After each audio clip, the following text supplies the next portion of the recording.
नमस्कार साथियों, कैसे हो आप लोग। आज के व्लॉग चैनल पे आपका स्वागत है। आप इस चैनल पर पहली बार आए हो तो चैनल को सब्सक्राइब कर लो, साथ ही बेल आइकन भी अवश्य दबा लो ताकि आपको मिलती रहे मेरे प्रत्येक वीडियो की जानकारी।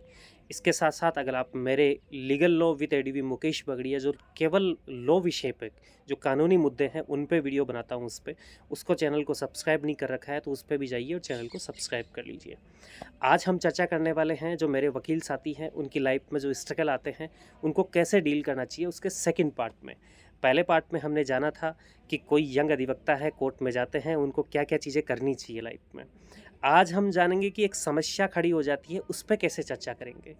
और मेरा इरादा है इस विषय पर कम से कम 3-4 वीडियो देने का आप लोगों को। मेरे आप साथी हैं जो अधिवक्ता नए अधिवक्ता हैं इस फील्ड में, क्योंकि मैं भी एडवोकेट हूँ और मेरी जिम्मेदारी बनती है जिन चीज़ों से मैं गुजरा हूँ, जिन चीज़ों को मैंने सहन किया है, उन चीज़ों के बारे में मेरे यंग साथी जो इस फील्ड में आ रहे हैं उन लोगों तक उन चीज़ों के बारे में उनको अवगत कराऊं ताकि वो लोग उस समस्या से निकल सके। सबसे पहले आप लोगों के सामने समस्या आती है जब आप कोर्ट में जाते हैं और एक सीनियर एडवोकेट आपको कैसे करना होता है, कैसे ज्वाइन करना होता है। इस संबंध में मैंने आपको एक वीडियो बनाया है, उसे आप ज़रूर देखिए। इसी चैनल पे उपलब्ध है वो वीडियो, इसे आप ज़रूर देखना। ये समस्या आपकी क्लियर है। फिर उसके बाद आप कोर्ट ज्वाइन कर लेते हैं, धीरे धीरे काम सीखते हैं। फर्स्ट पार्ट है उसमें ये चीज़ मैंने बताई है। आज हम स्ट्रगल में चर्चा करेंगे कि साहब हमारे पास कोर्ट में कुछ काम आता है तो भी हमें टेंशन होती है, और कुछ काम नहीं आता तब भी चिंता होती है, टेंशन होती है। और उससे मैं तो गुजरा हूँ, शायद मेरे जो भी यंग एडवोकेट्स आते हैं फील्ड में और जो भी अधिवक्ता बनता है ना, सब लोग गुजरते हैं इस चीज़ से। समस्या ये है कि जब नए नए अधिवक्ता बनते हैं तो क्योंकि कुछ लोग पढ़ाई करके आते हैं, कुछ लोग सीरीज से पास होके आते हैं, किसी ना किसी रूप से पास होके ही आते हैं, तभी तो अधिवक्ता बनते हैं। किसी को लॉ पे पकड़ होती है तो किसी को नॉर्मली पकड़ होती है। लेकिन समस्या क्या आती है जब कोर्ट में आते हैं, तो सबसे महत्वपूर्ण समस्या है कि एक नया काम आपके पास आता है, और नया काम जैसे ही आपके पास आया, कोई जानकार व्यक्ति है या अनजान व्यक्ति है, किसी के माध्यम से भी आओ, नया काम आपके पास आता है और अब उस काम को आपको करने की आपके पास कला नहीं है कि उस काम को हम कैसे करें। अब समस्या ये है कि सीनियर से कंसल्टिंग कैसे लें, क्योंकि अगर सीनियर से कंसल्टिंग लेते हैं तो सीनियर उस फाइल को ले लेते हैं और आपका जो मेहनताना आना चाहिए था वो भी नहीं आता है। अब कैसे डील करें? ये तो आपके लिए एक बहुत बड़ी चीज़ हो गई कि भाई जैसे अपन पेरेंट्स से कुछ चीज़ छुपाते हैं ना, क्यों छिपाते हैं?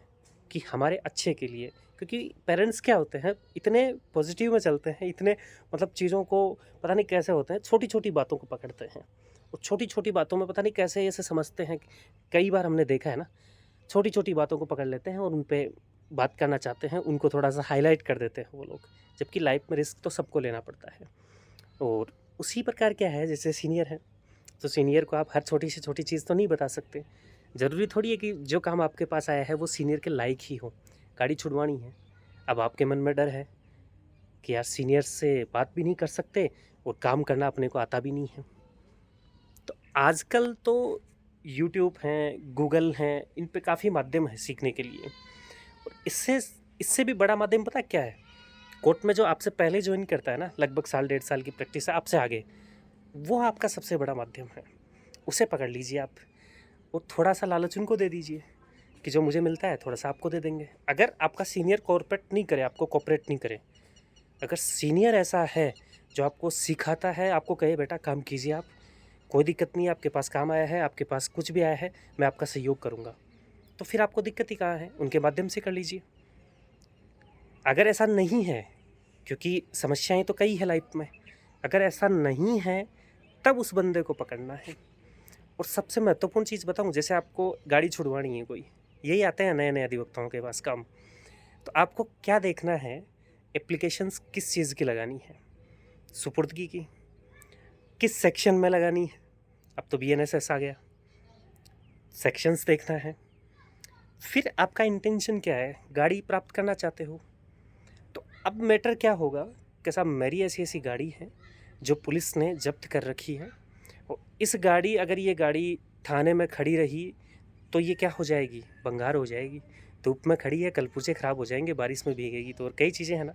और इस गाड़ी की मुझे क्या है, सख्त आवश्यकता है प्रार्थी को, और जो भी है सख्त आवश्यकता है। इसलिए प्रार्थी क्या चाहता है, गाड़ी को लेना चाहता है साहब। किस पे, सुपुर्दगी पे। जुर्म स्वीकार करना चाहता है एक अलग बात है, तो सुपुर्दगी पे क्या लेना चाहता है, गाड़ी लेना चाहता है। यही तो एप्लीकेशंस है। आप नहीं लिख सकते बाहर से, टाइप से जो टाइपिस्ट हैं उनसे ले आइए, बाकी लिख के पेश कर दीजिए। तो साहब ये गाड़ी है, इंजन नंबर ये है, गाड़ी के नंबर ये हैं, और इस गाड़ी को अगर मान लो जैसे कोई तहरीर है तो थाने से मंगवानी है, सीडी नहीं आ रखी तो सीडी के लिए सीडी कॉल की जाए साहब, और गाड़ी सुपुर्दगी पे छोड़ी जाए। यही होता है। तो सबसे बेसिक आपको ये समझना है कि आपकी समस्या क्या है, आपको कौन सा काम करवाना है, उसी के आधार पर एप्लीकेशंस आपको तैयार करनी है। धूप कैसी है, अच्छी है ना? काफ़ी टाइम बाद धूप आई है, बारिश हो रही है, मौसम आप देख सकते हो पीछे कैसा मौसम है। तो इसका भी आप मौसम का भी आनंद लीजिए और देखिए कितना पसीना आ रहा है ना, फिर भी वीडियो बनाना चाह रहा हूँ।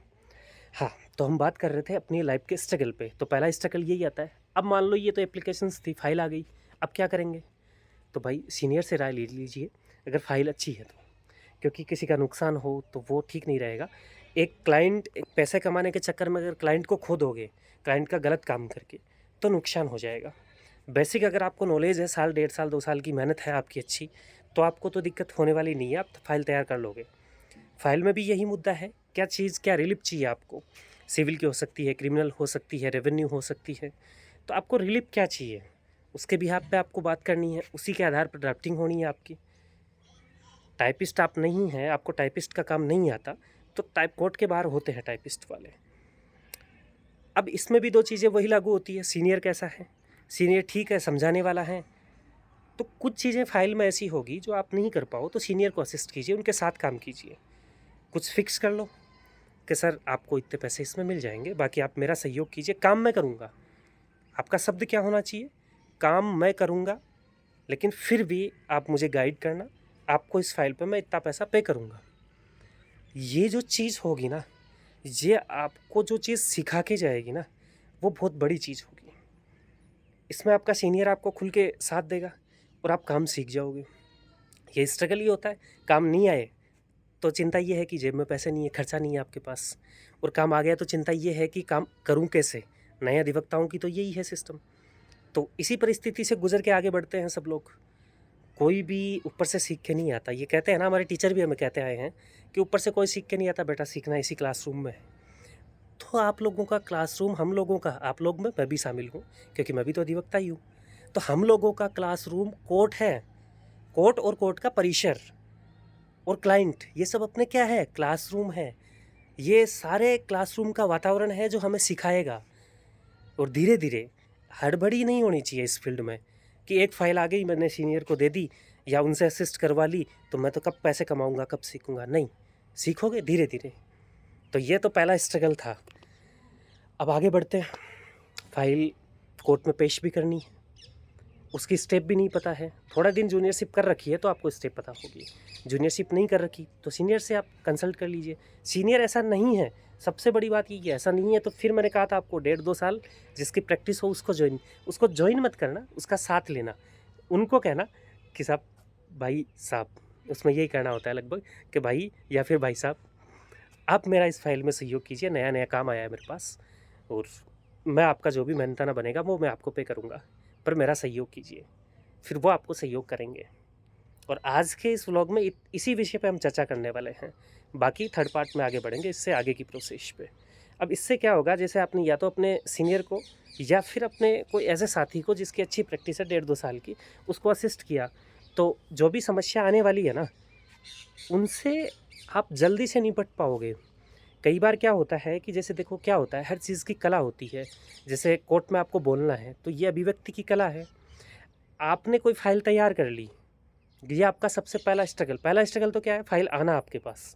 फिर दूसरा स्ट्रगल क्या है, फाइल तैयार करना। तीसरा स्ट्रगल अब बहुत बड़ा होगा भाई, उसमें भी सीनियर का रोल आ जाता है। जो आप सीनियर कौन है, जो आपसे एक दिन भी प्रैक्टिस उसकी ज़्यादा है ना, वो आपका सीनियर ही है, ऐसे मान के चलो। अब कोर्ट में क्या है, आपको अभिव्यक्त करना है जो चीज़ आपने आपकी फाइल में लिख रखी है।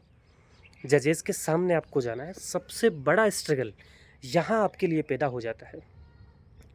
अब इसको कैसे डील करोगे? तो अब भाई नई फाइल आई है, कम समय की प्रैक्टिस है, तो वही सीनियर को असिस्ट करना पड़ेगा। कहना क्या था कि सर मैं कोशिश करूँगा, काम मैं करूँगा, आप मुझे मेरा सहयोग करना। तो यहाँ भी एक बार कोशिश आपको करनी है साहब के सामने, जज साहब के सामने बोलने की, फ़ाइल के संबंध में बात करने की। जहाँ आप गलत होंगे या जहाँ आप थोड़ी सी भी गलती का प्रयास करेंगे ना, झटपटार आपके सीनियर आएंगे, तुरंत उसको सही करने की कोशिश कर लेंगे। मैंने देखा है ऐसा बहुत बार।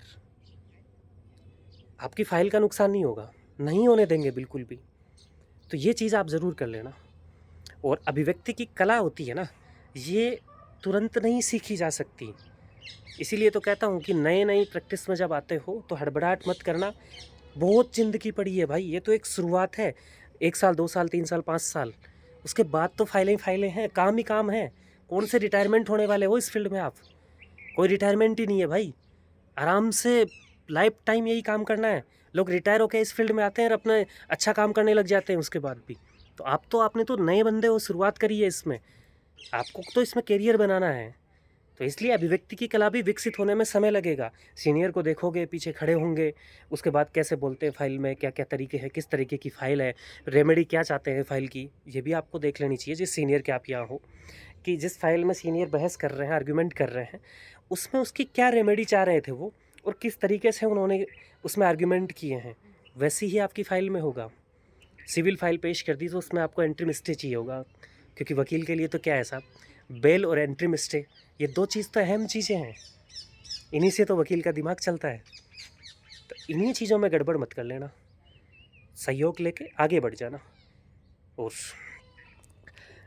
आप लोगों के लिए इस धूप में भी काम कर रहा हूँ, वीडियो बना रहा हूँ, तो इससे कुछ ना कुछ आपको सीखने को मिले तो कमेंट में थैंक यू ज़रूर लिख देना, और चैनल को सब्सक्राइब भी कर लेना। तो आज के सेकंड पार्ट में इतना ही, मिलते हैं नेक्स्ट वीडियो में, तब तक के लिए बाय बाय।